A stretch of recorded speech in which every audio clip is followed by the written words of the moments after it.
I never expected that a quiet walk on the beach path would turn into one of the most honest and heartfelt conversations of my life. My nephew showed up beside me without warning, and what he shared opened my eyes in ways I didn't see coming. Where are you watching from today? Let me know your city in the comments. And before we begin, please subscribe to the channel and give this video a like. It truly helps us grow. The morning began just like any other, with that soft coastal chill that lingers before the sun fully rises. I often walk the beach path at that hour because it's one of the few places where my thoughts feel unhurried. At my age, somewhere in the middle of 40 and 60, I've learned to appreciate the stillness. The softer parts of the day help me feel grounded. I had just turned a corner near the dunes when I heard footsteps catching up behind me. I assumed it was another early walker, maybe someone out for their morning jog, but when I glanced over my shoulder, I saw my brother's son, Thomas, waving at me with that gentle, slightly shy smile he's always had. He's in his 20s now, tall and kind-eyed, still carrying that thoughtful nature he's had since childhood. "Aunt Laura, wait up," he said, breathless but cheerful. "Didn't think I'd find you this early." I laughed softly. "You're rarely up at this hour. What brings you here?" He fell into step beside me, hands in his pockets, eyes scanning the shoreline as if he were trying to gather his thoughts. Something about his quietness made me slow my pace. I could sense a sort of weight on him, not heavy, just present, like a question he wasn't sure how to ask. "I just needed some air," he finally said, "and I thought I don't know, maybe walking with you would help." The honesty in his voice caught me off guard. Most young men his age rarely admit they're seeking something steady or comforting. I felt a warm tug in my chest, the kind that comes from being trusted unexpectedly. We walked in silence for a moment, listening to the soft rhythm of the waves. The sun was still low, painting everything in a golden glow that made even the tall beach grass shimmer. The breeze carried that mix of salt and sun-warmed sand, and despite the tension I sensed from him, the path felt peaceful. "What's on your mind?" I asked gently. He hesitated, kicking a small stone across the path. "I've been feeling stuck," he said, "like I'm not sure what direction I'm supposed to be heading. Everyone around me seems to know who they are and what they want, and I don't." There was no dramatic tremor in his voice, no tears, just plain truth. It reminded me of the way he used to come to me as a child, asking questions he was embarrassed to ask anyone else. Even then, he trusted me with parts of himself he didn't share freely. I nodded, letting him know I was listening. "You don't need to have everything figured out. Even I don't.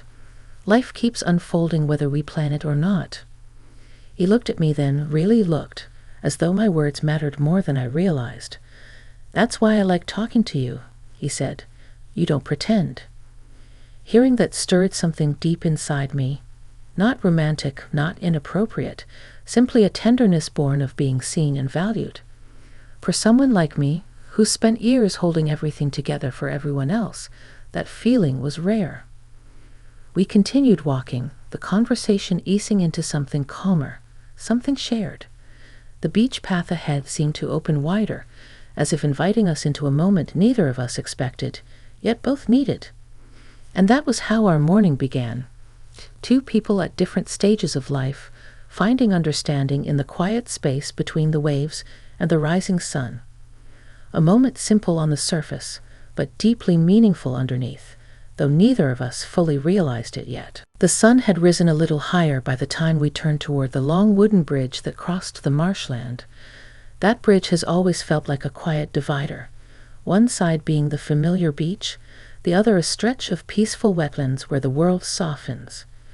As Thomas and I stepped onto the boards, they creaked gently beneath us, the sound blending with the distant call of a heron. He rested his hands on the railing and looked out over the water. The early light created tiny sparks on the surface, and for a moment neither of us spoke. I could sense he was gathering courage, the way people do when they're deciding whether to share something personal. You know, he began quietly, I used to come here with Dad when I was younger. He always seemed sure of everything. I guess I thought one day I'd feel that way too. His voice wasn't shaky, just thoughtful, but I heard the deeper layer beneath it, the pressure to live up to something he didn't fully understand. I stepped beside him, leaning on the railing as well, giving us both the same view. Your father is sure of some things, I said, but not all. No one is. People just get good at hiding the parts they're unsure about. He let out a slow breath. I wish someone had told me that sooner. The breeze brushed across us, carrying the earthy scent of the marsh. It made the reeds sway like they were nodding along to our conversation. I felt a tenderness for him again, that protective warmth that comes when someone younger trusts you with pieces of themselves they don't say aloud often. You're allowed to feel uncertain, I said. That's not weakness. It's awareness. He turned to me, and the morning light softened his expression. That's the thing. You always seem steady, even when things get hard. I smiled at that, not because I felt steady, but because I'd spent so much of my life pretending I was. I've had my moments, I said, plenty of them, but I've learned that honesty with yourself is the only way to move forward. He nodded slowly, and I could see something easing in him, like a tightened rope beginning to loosen. We continued walking across the bridge. A pair of cyclists passed us, offering polite nods. Thomas shoved his hands into his jacket pockets again, a gesture that made him look younger for a moment, almost boyish.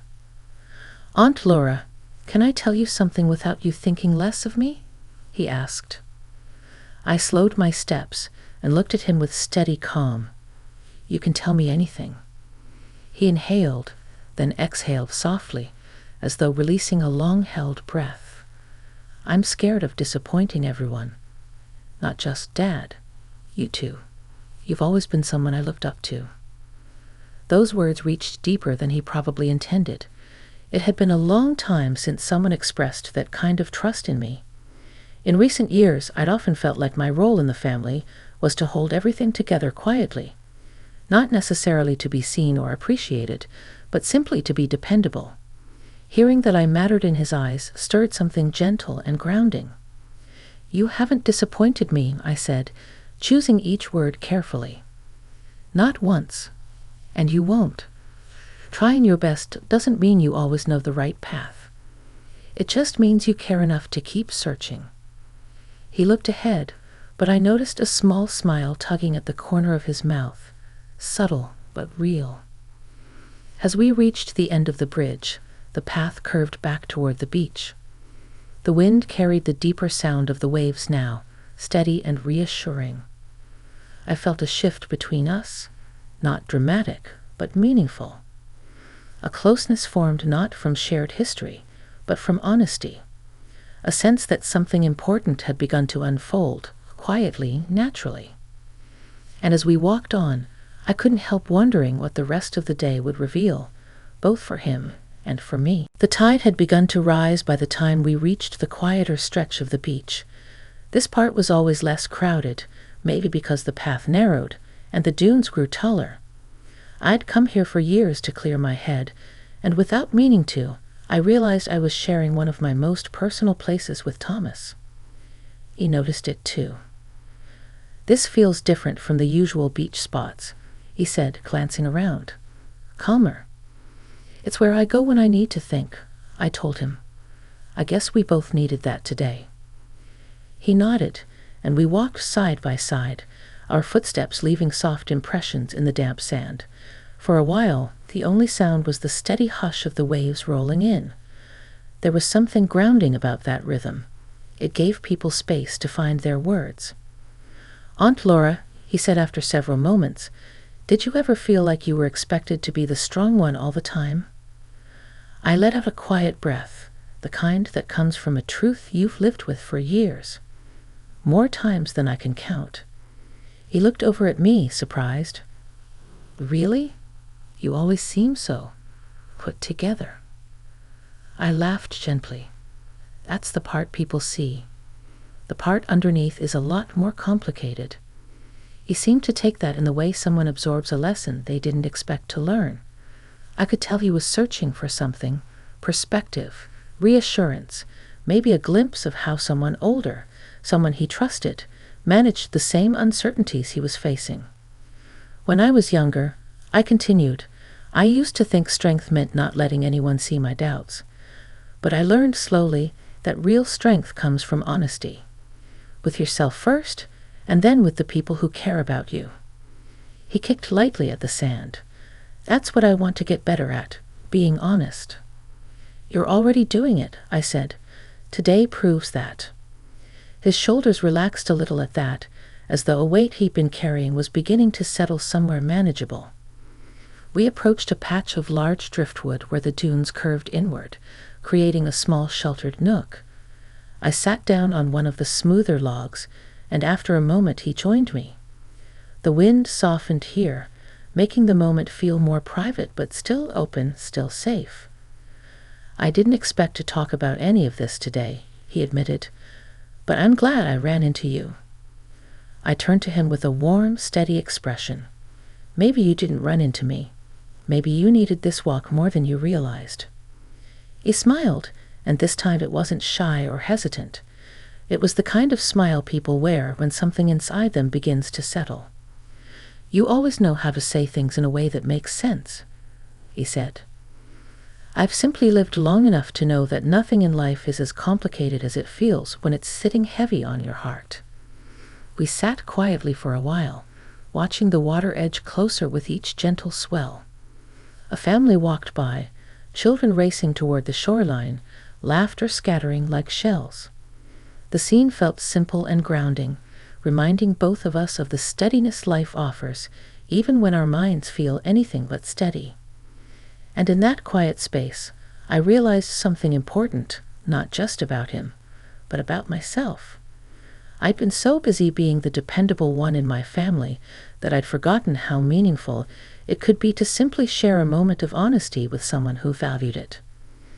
That morning walk, which had begun so ordinarily, was becoming something neither of us had expected, a turning point. Not dramatic, not life-altering in an obvious way, but quietly shaping the way we understood ourselves and each other. The sun was high enough now that the beach had begun to fill with late-morning walkers. The gentle quiet of earlier was shifting into warm chatter and the rustle of people settling into their day. Thomas and I rose from the driftwood and began heading back toward the main path, walking more slowly than before, as though neither of us wanted to cut the moment short. He glanced over at me. You know, I didn't expect you to understand as much as you did. I smiled softly. I think everyone, no matter their age, remembers what it feels like to question their direction. It's not something you outgrow. He seemed to absorb that, his expression reflecting a new kind of understanding, one that comes from recognizing you're not alone in the struggles you thought were yours alone. I could see a shift in the way he carried himself, a straighter posture, a lighter step.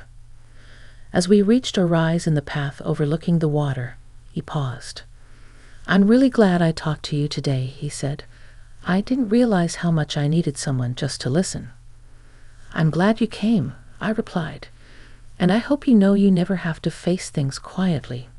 Not with me. A warm breeze drifted across us, tugging gently at my hair and carrying the scent of the ocean. The moment felt simple, yet deeply grounding, like something had been realigned inside both of us. A sense of mutual trust, quiet but steady. I kept thinking I had to figure everything out on my own, he said, but maybe it's okay to lean on people sometimes. It's more than okay, I told him. It's how we grow, how we learn who we are. He looked out over the water with a thoughtful calm that hadn't been there earlier. I guess I needed to hear that from someone who's lived a little more life than I have. I laughed gently. Careful calling me old. But yes, I've learned a thing or two. He chuckled, the sound relaxed, unburdened. It was good to hear him laugh like that. It reminded me that even when life feels heavy, People can find their way back to lightness with just a little guidance. We continued walking, passing by the dunes where the path widened again. Families were settling down with umbrellas, couples strolled hand in hand, and a few older men sat in lawn chairs facing the ocean as if keeping watch over the horizon. It felt like a reminder that every stage of life held its own kind of searching and settling. "Aunt Laura," he said thoughtfully, "do you ever think about how one small moment can change the whole way your day feels?" "All the time," I answered. "Sometimes the quietest moments are the ones that shift us the most." He nodded, letting that sink in. I think today was one of those moments for me. We reached the point where the path split, one way leading toward my car, the other toward his. He slowed, as if choosing his next words carefully. "I'm going to try to be more open," he said, "with myself, with Dad, with everyone who matters. You helped me see that it's okay to admit when I'm uncertain." "I'm proud of you," I said, letting the sincerity land between us. Not for having answers, but for wanting to understand yourself better. His eyes softened with gratitude, the kind that speaks louder than anything he could have said. Then he stepped forward and gave me a gentle, warm hug, simple, respectful, heartfelt, the kind that carries appreciation without needing explanation. When he pulled back, he smiled. "I'll walk with you again sometime." "I'll be here," I said. "Any morning you need the path." He nodded, then headed off in his direction, his steps steady and sure in a way they hadn't been when the morning began. I watched him for a moment, feeling a quiet fullness in my chest, a sense of connection, of purpose, of shared growth. As I turned toward my car, the sunlight warming my shoulders, I felt grateful for the unexpected conversation that had unfolded on the beach path. It reminded me that even at my age, there is always more to learn, more to give, and more to understand about the people we care about. And sometimes all it takes to guide someone, or ourselves, is a walk, a conversation, and the courage to be honest.